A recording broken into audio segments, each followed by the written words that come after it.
¿Qué tal, amigos? Saludos. En esta ocasión quiero empezar una serie hablándoles de los clásicos del pensamiento filosófico, económico también, pero en este caso quiero hablarles de Adam Smith. Adam Smith es un personaje que escribe durante la crisis del mercantilismo europeo.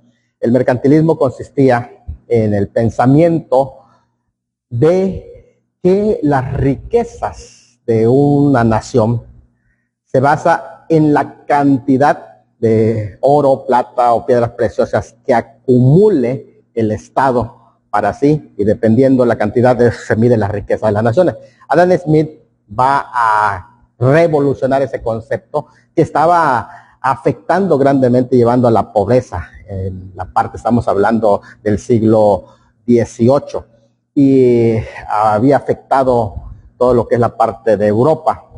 En este sentido, va a introducir un pensamiento que cambia completamente el concepto de lo que es la riqueza, y uno de los conceptos que cambia es para decir que las riquezas de las naciones no está en la cantidad de oro que acumule un estado, un país o una nación, sino que se encuentra precisamente en el trabajo. Es decir, que a medida que se genera capital de parte de los trabajadores, es como se puede medir la riqueza de una nación, porque los trabajadores, a medida que van acumulando riqueza, van a mejorar todo el sistema de la comunidad. Y fíjense qué interesante, porque todo ese concepto, al ser aplicado por la mayoría de los países protestantes, que eso es algo que hay que decirlo, porque esta idea surge como una reacción en contra de los países que le dicen paganos, en contra de los países católicos, en contra de los países ateos. Va surgiendo esta propuesta, que es una propuesta que surge, aunque se le cuesta muchísimo a los economistas, le cuesta muchísimo a los analistas, le cuesta muchísimo a los historiadores reconocer, él va surgiendo dentro del contexto protestante. Estamos hablando de un escocés. Acuérdense que en la isla donde se encuentra Gran Bretaña, Inglaterra, Escocia, en esa misma isla, fue donde surge inicialmente el protestantismo, porque aunque podemos hablar de pues Alemania como el centro donde inicia la reforma, en realidad por primera vez protestantes se les llama a los británicos, que se desligan del sistema de la Iglesia Católica y que van a formar la Iglesia Anglicana como una iglesia independiente que no tiene su sede en Roma, y ellos se les conoce como protestantes porque protestaron contra el clero romanista, y de esta manera va surgiendo allá el protestantismo, y precisamente en Escocia va a ser el lugar donde Adam Smith nace, donde, aunque no se casa, mantiene soltero, pero tiene una familia que procede del protestantismo, y con esas ideas en mente, pues él va a formular una teoría que está más acorde al protestantismo, y que posteriormente lo va incluso un sociólogo a defender, como Max Weber, aunque va a ser interesante esto, porque este es un economista. Algunos le dicen que es el padre de la economía. ¿Por qué? Porque este no es un planteamiento tanto político, aunque lo es al final de todo. Cuando trata el último aspecto, establece bases para lo que actualmente se conoce como el liberalismo económico o el neoliberalismo, que consiste en quitarle todo el poder al Estado y ponerlo en darle la autoridad a las personas para desarrollar sus propios proyectos económicos y hasta financieros e inversionistas, ¿no? Entonces, a lo que vamos es que Carlos Marx, que un día de esto vamos a hacer otro análisis de sus libros del Capital, él va a tomar estas ideas y algunas de ellas las va a malinterpretar, porque, por ejemplo, él va a pensar, como algunos piensan incluso actualmente, siguiendo las teorías de este sociólogo, porque aquí hay que diferenciar. Cuando hablamos de Adam Smith, estamos hablando de un economista. Cuando hablamos de Carlos Marx, estamos hablando de un sociólogo, al igual que Max Weber. aunque tenía otra perspectiva más pobre, ¿no? Pero a lo que quiero decir es que son dos fuentes o dos vertientes totalmente diferentes y ocupaciones diferentes. Por eso el capitalismo se centra en la cuestión de recaudar capital para hacer capital, invertir capital y generar capital. Eso es la cuestión del capitalismo. Es una teoría económica. En tanto, por ejemplo, el socialismo o el comunismo, cualquiera de estos dos, cuando hablamos del socialismo, estamos hablando de que el poder del Estado se encuentra para proteger los intereses de la élite burguesa, por así decir. Cuando hablamos de el comunismo, es el poder del Estado también, pero se centra para proteger los intereses del proletariado, del trabajador, por ejemplo, ¿no? Entonces vamos a ver esas dos fuentes, pero cuando se habla del capitalismo, lo que el capitalismo hace es quitarle el poder al Estado. En este estamos hablando del neoliberalismo, pero que funciona dentro del capitalismo. Quitarle el poder al Estado y darle libertad para el libre mercado, para la libre competencia, para que aquellas personas que tienen capital lo inviertan y puedan generar riquezas. Por eso es el tema que él habla. Ahora, esto puede llevar a una mala comprensión que dijimos anteriormente, que Marx tuvo y que muchos actualmente tienen una mala comprensión de que el capitalismo es netamente egoísta, egocéntrico y solo es como un animal rapaz buscando dinero para sí mismo. Miren, ese concepto mal interpretado incluso hasta de las traducciones de muchos de los escritos de Adam Smith, donde se piensa que cuando él habla de la riqueza de las naciones y habla del concepto de el deseo de ser mejor, de prosperar o de generar un bien para la persona, un bien para el individuo, el deseo de superación, el deseo de un crecimiento, el deseo de estar mejor, es visto como un egoísmo. Él no apoya esa idea, por el contrario, él dice, porque él escribió un libro anterior que se trata de los sentimientos morales, porque él era un profesor del tema de los principios morales, que no existía la materia de economía, ni existía la materia política, sino que existía una materia que hablaba de los principios morales.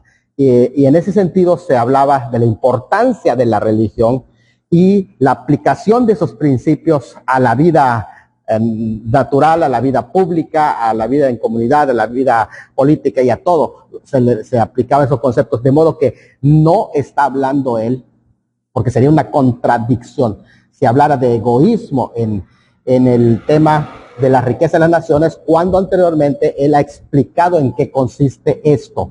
Él dice que se tiene que actuar moralmente pensando en el bien del otro, si tú quieres prosperar. Pero ¿cómo lo aplica en la riqueza de las naciones, por ejemplo? Cuando él dice que el trabajo es el centro para recolectar dinero, donde se centra el dinero, es que a medida que se trabaja se recolecta, pero a medida que se fomenta la libre competencia, tiene que pensar en el otro. ¿Por qué? Vamos a poner un ejemplo. Si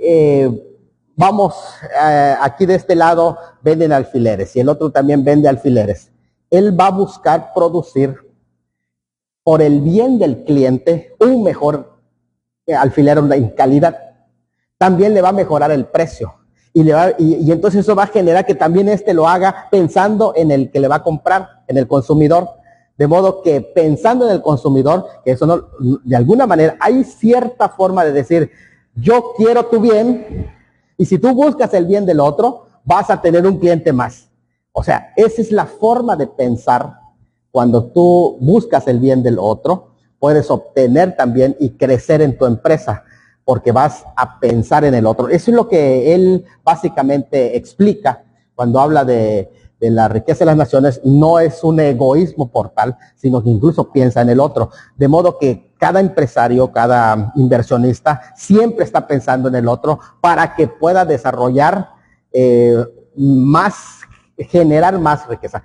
Y este concepto también está muy acorde con el protestantismo. Por ejemplo, en la parábola de los talentos, se aplica todo este concepto, ¿no? Porque aquí el trabajador es el que más va a generar. Pues algunas personas dicen, ¿por qué es más popular la teoría de Carlos Marx, que es sociólogo? ¿Por qué más popular que que es un economista? Bueno, es muy claro, porque Marx manda a las personas a recibir. El caso de Adam Smith manda a las personas a trabajar. Por eso es que es más popular Carlos Marx. Sin embargo, en este sentido tenemos que entender que la generación de estas riquezas de igual manera están acorde con la teoría protestante. Hablando, por ejemplo, de la parábola de los talentos, nos damos cuenta que a cada uno se le dio conforme a su capacidad. Y el que lo invirtió y el que lo trabajó generó riquezas y recibió dividendos también posteriormente. Pero el que no lo trabajó y el que no hizo nada, hay una declaración muy tajante del Señor Jesús que dijo, aún lo que tiene le será quitado. O sea, es acorde a esa mentalidad. Pero no solamente eso, algunos van a pensar, sí, pero ¿dónde queda el materialismo que tanto se critica dentro de las líneas opositoras a este concepto? Se critica mucho el materialismo y todo lo contrario. ¿Por qué?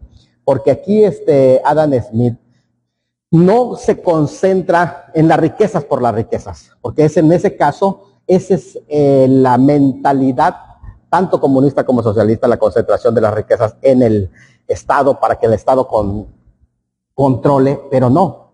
Aquí se concentra en el trabajo de cada uno de las personas. Y definitivamente tampoco Dios está en contra de las riquezas, en hacer riquezas.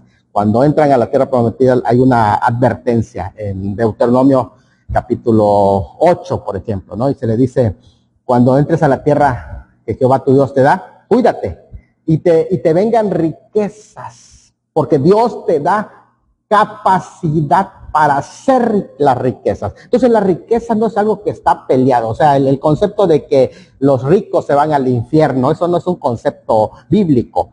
El amor al dinero es el que es lo peligroso, pero no las riquezas como tal, porque hay muchos personajes en la Biblia que fueron ricos.